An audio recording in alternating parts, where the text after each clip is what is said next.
There we go. Hi, everybody. Hello, Twitter world, SLC Puck world, YouTube. That's the name I was looking for. I was like, what platform are we on right now? It's YouTube. I was looking at Twitter. That's what it is. Thank you for tuning in to SLC Puck Live.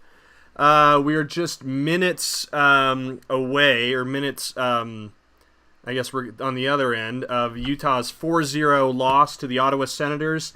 Tonight, Tuesday, October 22nd, year of our Lord, 2024.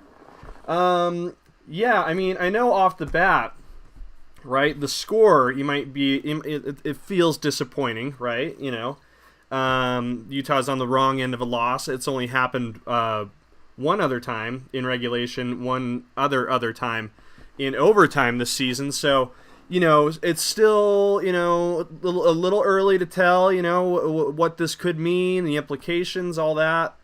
But I'll say this. I am choosing to be Mr. Optimistic, like almost to the point where it's annoying. And so the way I'm choosing to view this is that we saw history tonight. This was really nothing short of history.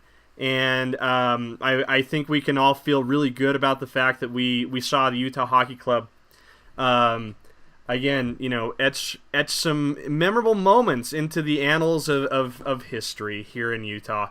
I'm being facetious, of course. Not the kind of history we want, but the kind of history that was inevitable. I mean, I know we all maybe believe that the Utah Hockey Club could run the table at home this year and go 41-0. En route to a magical run to the Stanley Cup, which would include 8 wins at home and a 16-0 run through the playoffs. But I got bad news for you guys. I hate to burst your bubbles. It's not what I want to do here. It's not what I take pride in. It's not the point of the show. The point of the show is to uplift, enrich, and inspire, as I'm sure those of you who have watched the program know. The point of the show is to talk about hockey, actually. Utah Hockey Club, a loss at home was inevitable. Is it too much to think maybe there's something to do with the fact that they weren't playing an Original Six team, this time around? They did win their first 2 against Original Six teams, the Chicago Blackhawks and the Boston Bruins. So Ottawa, you don't really get up for Ottawa. I mean, they're not like that, like they don't have the cachet of the Blackhawks or the Bruins, so maybe you just don't get up for them, Of course, joking. Hey, I'm just trying to find some reasoning here. But yeah, I mean, a bit of a letdown, especially with how exciting the victory over Boston was on, what was it, Friday or Saturday? I think it was Saturday. Obviously that was a thrilling game, 2-0 overtime victory. Goals by Vladislav Kolyachonok, game-winning goal in overtime by Michael Kesselring. Truly magical, borderline like creepy in the sense that it felt so scripted. I said this on the podcast on Sunday. This one, I would say, this one makes me is sort of a reality check. It sort of brings me back to earth and lets me know that I don't think this season has been magically scripted. Although that first couple weeks, that first week was a fun ride. I guess we're almost at 2 weeks now. But anyway, I mean, this game, again, sort of a letdown. It became a letdown pretty quick. Right out of the gates, though, and that sound you're hearing is me opening a delicious Dr. Pepper, Diet Dr. Pepper, zero sugar, excuse me. They're paying me. That's not true. So I want to make sure I get it right. I'm just a fan. That's all. It's a good drink. But anyway, so obviously, huge letdown right out of the gates. Though I thought Utah looked really nice. I am really enjoying watching Alex Kerfoot play. I think he brings a lot of tenacity, a lot of spunk to his line. He had 2 really nice setup passes early in the game, and I'm just going through the notes that I take. Look at this. It's an iPad. I take notes on it. It's not just for playing Candy Crush.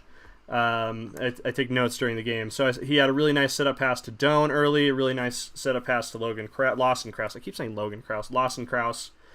So, I mean, right out of the gates, I was like, okay, Utah's with it. They were out shooting them heavily. I think they had the first 6 shots of the game or something like that. least that's what the score bug would indicate to you. But I think that's frequently behind a little bit. Oh boy! And then we saw Jack McBain mixing it up, go to the penalty box. That's become a common occurrence in all these games. But it was sort of at that point that the game got out of control really quick, and we saw Ottawa score three unanswered, or excuse me, not three. That would have been great. It was actually four unanswered goals right there in the first period within an 8-minute stretch. So, I think I remember the first goal goes in. And you're like, okay, so that was not great, not ideal. But you can have a bad shift and come back and still tie it up, make things more competitive, right? Get right back into the swing of things. What you can't do is string together like 6 or 7 bad shifts in a row, and unfortunately, that was the case for Utah Hockey Club tonight. Again, just a really tough stretch. So McBain goes to the penalty box along with the guy he mixed it up with, who's I have it written down here. The name escapes me, but they had offsetting penalties and went 4-on-4, and that was just to me the most crucial point. That was the point of the game where it was lost. Ottawa scores first on a goal by Batherson, and I remember thinking right off out of the gates, right off the jump, or my blank reaction to that goal, I was like, okay, why is Ian Cole on the ice? I thought that was like an interesting personnel decision. The reason why I thought that is 4-on-4. Are you following me? There's one less player for each team on the ice, which means there's a lot more open ice. Does that make sense?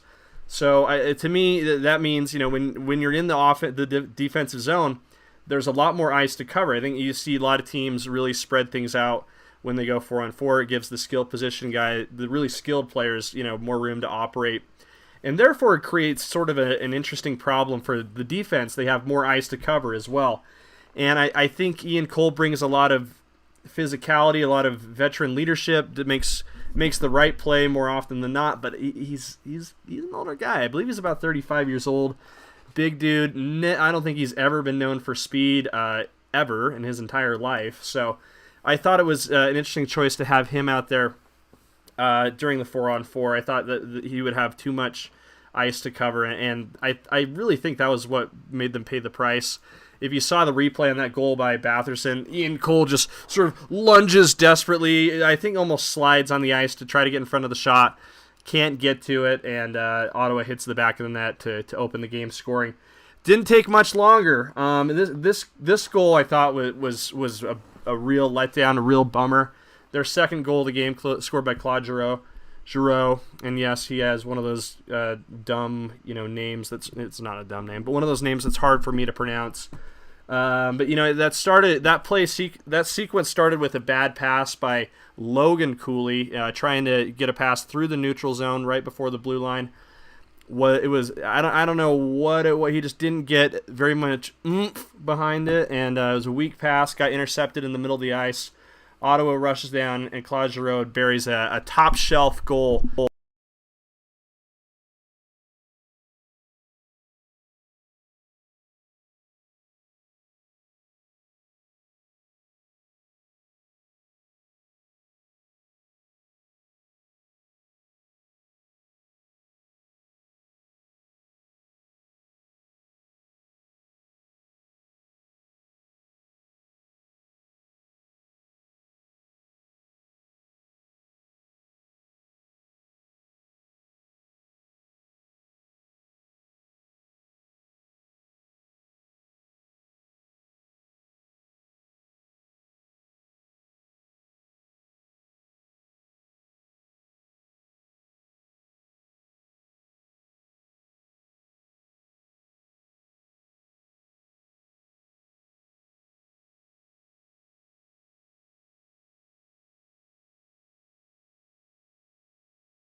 Can you hear me now? Okay, sorry, I knocked the microphone off. Here we go.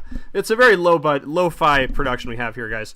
But just to go back, hopefully you guys didn't miss too much. I didn't see when the microphone came off.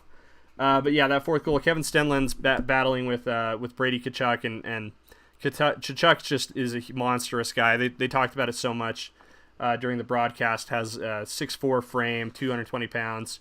Big dude, plays a real kind of old school style. He just out battles Kevin Stenlund in front of the net.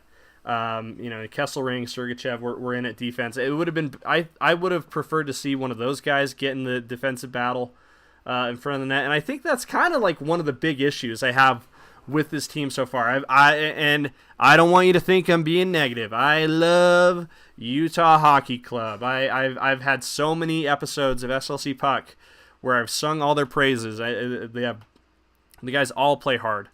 The guys all do a great job. But I think the one issue that I've had with this team so far into the season, having seen all the games, is that they're not quite as physical in front of the net in their defensive zone as I would like them to be. And they really paid the price there on those third and fourth goals. So, I want to show you that. They had to yank Connor Ingram after the first period. I have it right here on the side. Only made 5 saves on 4 shots. That's not a great percentage for saves there. And we'll just go around. I just want to show you guys this really quick here. I'll pull up my other screen.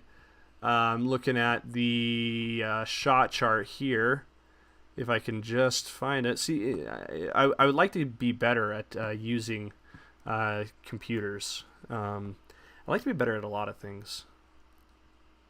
We won't get too much into that. Okay, so let me just toggle this here. I'm joking, of course, guys. Are you guys bummed out? I'm like quite bummed out, actually. I'm really getting attached to this team. I was really excited for a big night of hockey. We had Frozen Frenzy. Every NHL team playing tonight. But hey, can't win them all, as they say. Okay, so I got it here. So let's just pull this up. This is the shot chart from the first period. Right here, and what you're gonna see is Utah has heavily outshot Ottawa in the first period, and they outshot them the entire game. But you look right here. I'm almost certain. I'll have to check this in the box score. But you see these red dots right here. These represent Ottawa's shots on goal, and it's these 3 right here that are so crucial and so indicative of this point I was trying to make. These were all very, very. It's very, very important to keep opponents out of this part of the zone. That's called the slot, obviously. That's where the most dangerous part of the ice is. Car wash channel. Which car wash? Are you guys Quick Quack? Are you the blue one? There's a car wash at a gas station by my work that I like to use. It's only $6 for a basic watch, so good deal there. But again, they did it. Just seeing these 3 shots right here in the middle of the ice, right here in the slot, right in front of the net, I think that to me is indicative of a big problem. I'm not sure which shots these are, but it wouldn't surprise me to learn that these were the ones that went in the back of the net. I think they more than likely were. I'll have to figure out how to work ESPN's Gamecast a little bit better, just to get a better idea. But yeah, I think that's been my big issue with this team so far, and we saw them really pay the price there in the first period. And then the rest of the way, Utah played decently well, especially there in the second period. They outshot Ottawa 14-5. I believe that's their high for shooting in a period this year. So that was great to see. It was really encouraging. Here's what I'll say. Just what I'm pivoting. I'm getting back to positivity. I'm getting back to love. I'm getting back to good vibes. I was really encouraged by the way the team played the rest of the way, especially in the second period. I thought it would have been easy to quit. It would have been easy to say this is an L. We're going to put this in the loss column. We don't need to apply any effort. A comeback is very unlikely at this point. we're already losing 4-0. What's the difference? Why not lose 8-0? Wouldn't that be kind of cool? It wouldn't be. They didn't do that. They showed a lot of grit, a lot of resilience, a lot of professionalism. Coming back and giving a nice effort the rest of the way, but it wasn't enough. Ottawa went with their backup goalie tonight. They went with what's his name? His name is Anton Forsberg. Sorry, I have it written down. They went Anton Forsberg. Linus Ullmark was out tonight, the former Vezina winner. So they went with their backup, who had been pretty bad coming into this game, and they made him look like the Vezina winner. So, hey, that's a tough one. That's a tough one. But hey, let just go through this really quick. I have here a list of negatives and positives we'll just talk about. So negatives, obviously first period, Ingram's performance, and then the physicality, poor effort. We went over that. Positives, second period. The other positives that I really liked, I am very much enjoying watching Josh Doan play this year. I really am. I think he's a guy who is relishing the opportunity to play at the professional level. He played just 11 games as a rookie for Arizona last year. He made the team out of training camp this year, so this is going to be his first full season in the NHL, and I have greatly enjoyed watching him play this entire season. I think he shows an eagerness to be there. I think he's grateful for the opportunity. I'm sure he's getting a lot of coaching and encouragement from his dad, even though he works for the Toronto Maple Leafs. I'm talking about Shane Doan, of course. But I very much like watching Josh Doan. He was an even in this game in the plus-minus category. Can't say that about a lot of guys on the team this year. He's got just a goal and an assist, but what I really like about Josh Doan, and I came up with a nickname too. Let me know if you guys like this. Maybe I'll put this on a T-shirt. But you have to say it the right way. You can't just read it one way. You have to say it the right way. It's Josh Don't Quit, because he don't quit. He doesn't quit. Is there anything there? Is that worth a T-shirt? I don't know. But he had 3 shots today. Played 16. I think Coach Turney really rewarded his effort. He played 16 minutes on the ice, had 21 shifts. That was among the leaders there for the Utah Hockey Club, and he won the one face-off he was in as well. But what I like about Doan is he is a full 200-foot player. He back-checks like a maniac when the puck goes the other way. He's aggressive on offense. I think he's always looking to score in the offensive zone. He's a great helper on defense. He is willing to go into the corners, make the right play to do the breakouts.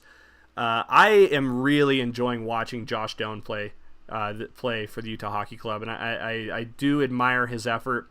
And I'm not going to say who, Logan Cooley, on that second goal, but I think there were times when the effort left a little bit to be desired for tonight, but not in the case of Josh Doan.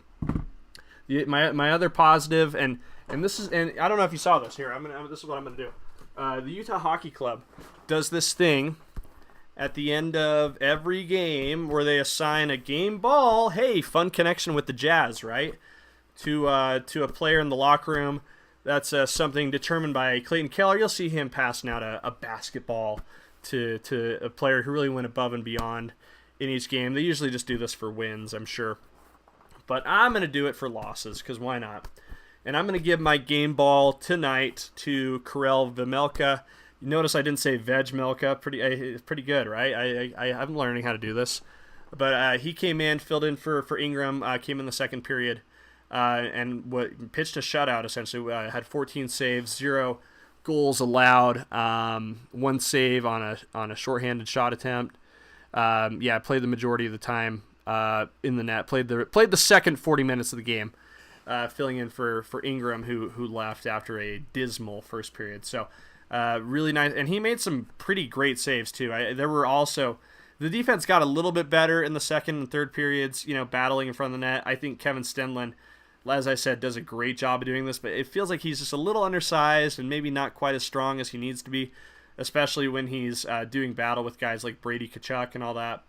But I was encouraged by seeing, some guys like Mikhail Sergachev hit the deck and use his body to block shots. And he was also getting involved in some net battles. So that was encouraging to see. Again, they didn't give up, but I thought Karel Vejmelka gave Utah at least a itsy-bitsy, teeny-weeny chance of a comeback. Obviously that was never a serious possibility at any point in the second two-thirds of the game. Did I say that right? Second two-thirds? Does that make any sense? The latter two-thirds would probably be a better way to say it. But, so it is what it is. 14 saves, though, essentially a shutout. Karel Vejmelka, you get the game ball. Come and get it whenever you like. So that's a tough one. Man, I can tell I'm like really starting to love this team, though, because of just the roller coaster of emotions that I'm feeling after every game. It's euphoria when they beat Boston in overtime. I'm over the moon. I'm thrilled. I'm on here like rambling like a maniac. I'm so excited to talk. We have more viewers, obviously. I notice more people are watching than they are tonight. But hey, who gives a crap, right?